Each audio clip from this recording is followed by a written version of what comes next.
네. 자, 오늘은 변정규 뮤지오은행 전문인 모셨습니다. 이분 제가 먼저 좀 소개를 시켜 드려야 될 것 같아요. 근데 인사부터 드리겠습니다. 네, 전문님 어서 오세요. 안녕하세요. 네.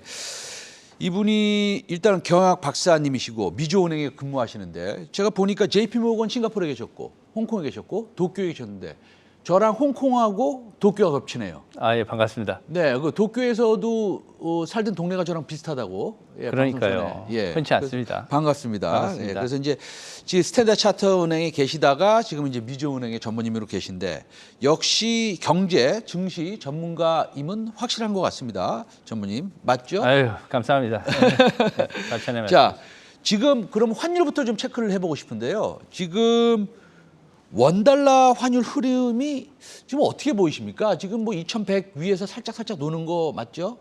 네, 네. 1,200 그 위에서 지금 예, 1200 에서, 거래가 예. 되고 있죠. 네네. 아직도 상당히 강한 흐름을 보이고 있습니다. 지금 그 우크라이나 전쟁으로 인해서 그 강달러가 더욱 이렇게 강세의 힘을 받는 모양인데요. 아직까지도 그런 흐름은 유효하게 보입니다. 네. 하지만 한 3주일 동안의 환율 변화를 보시면 네. 주요국 통화 대비해서 달러가 좀 약해진 면이 없잖아 있습니다. 유로나 아니면 그 파운드에 대비해서 약간 그 약해진 모습이 있는데요. 보시면은 그래프를 보시면은 한 0.5에서 1% 정도 파운드나 유로 대비 약해진 모습을 보였는데 이것을 유지해 준 게 일본 엔화입니다. 일본 엔화는 한 3주일 동안 4.5% 가까이 이렇게 하락하면서 급락하는 모습을 보여줬는데요. 네. 여기서 또 중요한 것은 뭐냐면 우리나라 원화와의 관계죠. 예. N1 환율이 그러면 어떻게 되느냐? 지금 N1 환율도 굉장히 많이 변했죠.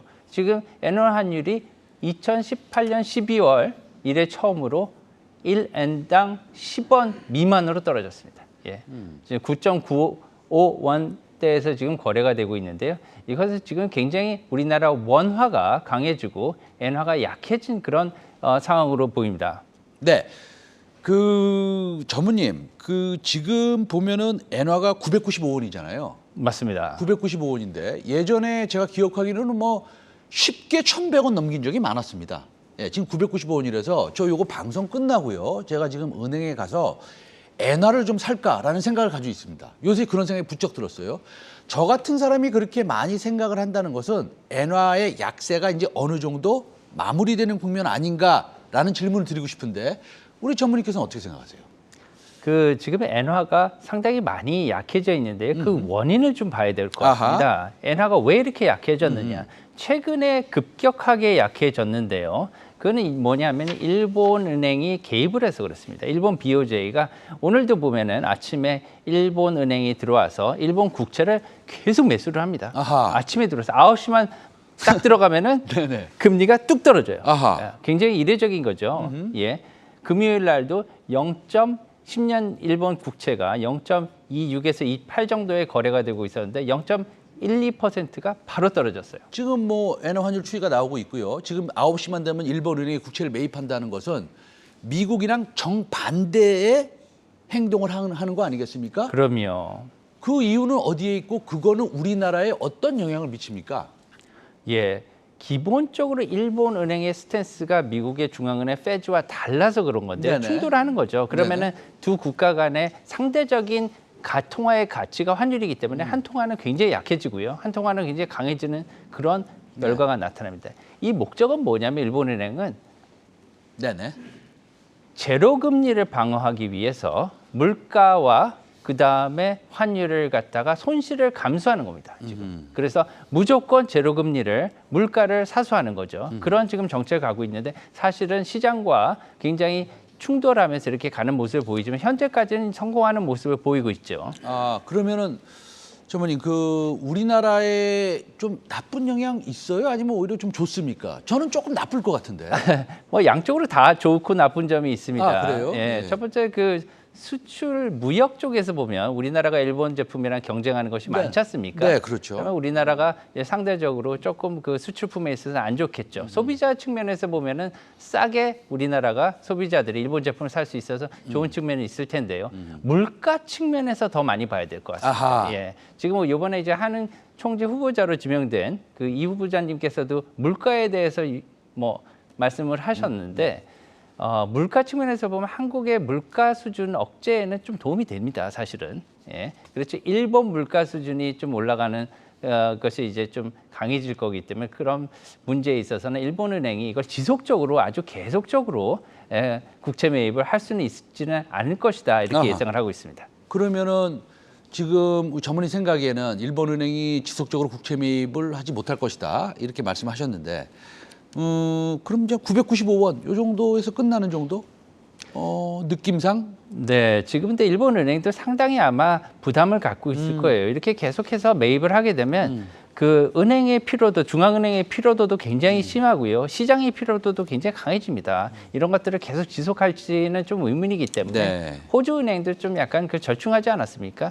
이런 쪽으로 가지 않을까 이렇게 예상을 하고 있습니다. 알겠습니다. 자, 미국으로 넘어갈게요. 이제는 네, 일본 얘기 많이 했고 미국으로 넘어가면 FOMC 의사록이 이번 주에 공개될 예정으로 알고 있는데 뭐 이미 우리가 다 알고 있는 거 아니겠습니까? 아니면 의사록에 새로운 내용이 있을까요? 어떻게 생각하세요?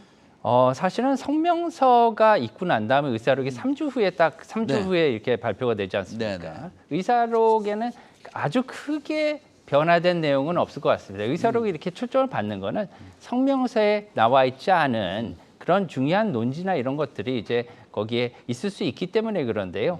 요번에 의사록에서는 사실은 긴축에 대해서 좀 봐야 될 것 같습니다. 예. 아하. 그 긴축에 대해서 성명서에서 한마디 이렇게 딱 넣어놨는데요. 네. 그에 대해서 앞으로 다가올 시점에 네.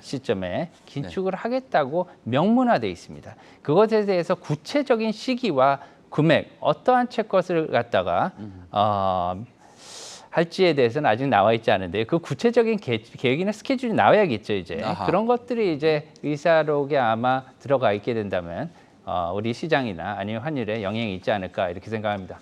자, 지금 뭐 전문의 보면은 아침에 뉴스를 보면은 그 러시아의 전쟁 관련해서 좀 약간 보기 싫은 뉴스들이 좀 나옵니다. 왜냐하면 사람이 죽어나가는 것은 우리가 이제 보기 싫지 않습니까? 그럼요. 그래서 이 세컨더리 그 제재, 2차적인 제재를 하게 되면 이 전쟁이 좀 더 늘어질 것 같은데 이 우크라이나 전쟁으로 성장률이 추가 하락하고 그렇다고 본다면 연준이 금리 인상은 좀 하겠지만 뭐 조금 긴축 조정하고 이런 측면도 예상이 됩니까? 어떻게 보고 계십니까? 네. 지금 그 상당히 어떻게 보면은 물가 상승은 진행이 됐었어요. 네네. 지금 이제 한 두 가지 측면을 봐야 될 것 같은데요. 처음으로는 지금 중앙은행의 리스크를 한번 다시 짚어봐야 될 것 같습니다. 그래서 무슨 말씀이냐면 지금 7분의 연준 이사분 중에서 3분이 공석이에요.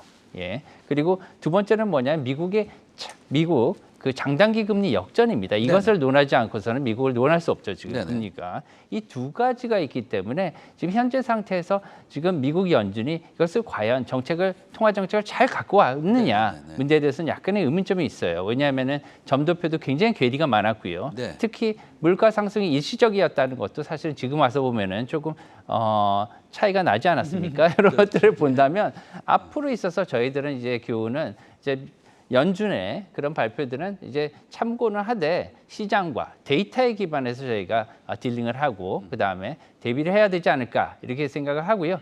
그리고 특히나 그 인플레의 영향을 아까 좀 전에 한번 그 짚어주셨는데 이거 네. 되게 중요한 면이 있습니다. 지금 모든 사람들은 코로나19에 따른 지금 그 양적 완화, 그리고 그 러시아 우크라이나 전쟁만 얘기하시는데 두 가지가 더 있어요. 굉장히 그건 뭐냐면 중국이 메이드 인 차이나 싼 제품을 갖다가 굉장히 저가로 효율적으로 저희가 많이 썼지 않습니까? 네. 이런 것들이 더 이상 이제 저가가 아니라는 겁니다. 공급 문제도 있긴 하지만 이런 그 인건비 등 이렇게 원가가 상승을 하고 그리고 ESG가 굉장히 중요합니다. 이제 ESG가 화두인데요. ESG 중에 특히 이 환경은 굉장히 비쌉니다. 비싸죠. 굉장히 비쌉니다. 석유나 아니 플라스틱을 그걸 다른 재원으로 대체한다는 건 보통 비싼 게 아니거든요. 그렇죠. 이런 것들이 굉장히 복합적으로 물가 상승이 일어났기 때문에 아까 말씀드린 미국의 정책은 벌써 알고 있어요. 제 생각에는 연준위원들도 그렇고요. 이 인플레이션의 지금 가격 혁명의 이래로 17세기 가격혁명 이래로 저희 현대에서 겪는 아마 가장 큰 인플레이션이 되지 않을까 이렇게 생각을 합니다. 알겠습니다. E가 environment, ES 중에 E가 얼마나 비싸면 영국에서 또 7개의 원전을 짓는다 이런 말까지 나오겠습니까? 그렇죠? 자, 그 하반기 이제 우리 뭐 자산 시장, 주식 시장을 좀 한번 살펴봐야 될 텐데, 자, 지금 이제 전쟁은 언제 끝날지 모르겠고, 그 다음에 중국은 상하이를 또 봉쇄를 하는 여파가 좀 있을 텐데, 저는 여기 이제 우리 원고의 질문에는 없지만 제가 이거 한번 여쭤보고 싶어요. 우리는 지금 그 코로나가 소위 우리나라 인구의 3~4% 걸린 것 같습니다. 미국도 마찬가지예요. 근데 이거는 꼭 걸리고 가야 될 것 같다라는 생각을 지금은 우리가 하게 됩니다. 예, 어느 정도 걸려야지 지나간다. 집단 면역이 일어나고 옛날에 1년 반 전에 스웨덴, 덴마크가 굉장히 똑똑한 거였구나. 뭐 이런 생각도 좀 해보고 합니다. 그런데 중국은 지금 제로 코로나 정책 아니에요. 그러면 앞으로 상해가 봉쇄가 되고 뭐 북경이 봉쇄가 되고 어쨌든 간에 이런 일들이 많이 일어날 수도 있을 텐데 그러면 아까 메이드 인 차이나 비싸다고 그랬잖아요. 과거와 같지 않죠. 그다음에 이쪽에서 사실은 모든 소위 제조 뭐 여러 가지 물건들이 전 세계로 이제 수출이 되는데 이거 좀 걱정 안 되세요? 중국에 대해서? 좀 물론 뭐 여러 되죠. 우리가 이제 좀 예측하는 측면으로 말씀드린 거지만 그래도 예. 네. 특히나 가장 그 우려되는 측면은 금리 인상에 따른 후폭풍입니다. 지금 과거 그 제로금리 당시에 중국의 뭐 건설이라든가 여러 그 기간 산업들이 이런 낮은 금리를 토대로 해외에서 차입을 해왔기 때문에 이런 것들이 이제 다시 소위 롤오버 이제 다시 계약을 해야 되는 거죠. 그렇기 때문에 이제 이런 것들이 많이 금리가 올라갈 텐데 그렇게 되면 이제 지방은행들, 중국은 은행 체제가 이제 PBOC, 인민은행이 있고요. 그리고 큰 은행들이 있고요. 그리고 지방은행들이 있고 이 지방은행을 통해서 기업들이 자금을 대출을 받게 되는데 차례대로 연쇄적으로 부실화가 될 수가 있습니다. 그렇게 되면 비체계적인 위험에 노출이 될 수가 있어요. 그래서 그런 것들에 대해서 우리가 굉장히 민감하게 봐야 될 것 같다 이렇게 생각합니다. 특히나 그 중국의 그 외화가 얼마나 지금 이제 리저브 얼마나 있는지를 면밀하게 살피고요. 이런 것들이 아주 필요할 것 같고요. 특히 미국을 중심으로 해서 한국, 미국, 한국, 중국, 일본 이렇게 긴밀하게 공조 체제를 가동을 해서 어떠한 특이한 사항이 발생하면 이제 바로 저희가 대처할 수 있는 그런 공조 체제를 유지했으면 좋겠습니다. 알겠습니다. 자, 마지막 질문 드리겠습니다. 예, 시간이 조금 모자르네요, 역시.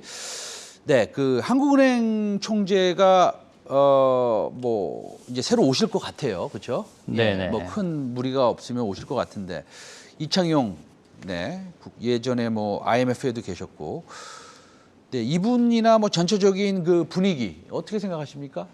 뭐 그 학력이나 네. 여러 가지 그 인품 면에서 뭐 너무 훌륭하신 분을 이렇게 알고 있지 않습니까? 네네. 저희가 네. 이제 다른 거는 이제 뭐냐면 어떠한 정책을 펴 나가실 거고 통화 정책이 어떠한 우리나라에 영향을 줄 것인가, 특히 우리가 관심 있는 시장에 어떻게 파급적인 효과를 줄 것인가에 되게 우리가 촉각을 기울이고 있습니다. 그런 거에 대해서는 일단 처음으로 일성을 하신 것을 종합해 보면 가계부채에 관심이 많으시다. 아하. 네. 가계부채가 단기적으로는 큰 문제가 되지 않지만 장기적으로는 한국의 성장률에도 도움이 안 된다 이렇게 말씀을 하셨고요.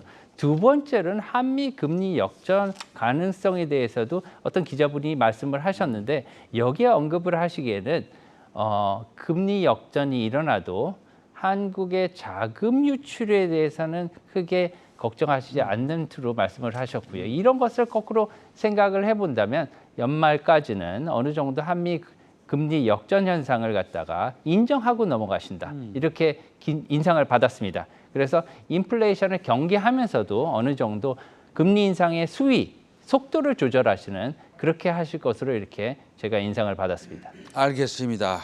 앞으로 이제 새로운 한국은행 총재가 오시는데 우리 통화 정책이 정말 적절하게 잘 우리나라의 경제를 뒷받침할 수 있는 그런 정책들이 적절한 정책들이 잘 나왔으면 좋겠습니다. 오늘 변정규 미주은행 전문인 모시고 여러 가지 경제 상황, 환율에 대해서 말씀 들었습니다. 오늘 말씀 감사합니다. 네, 감사합니다.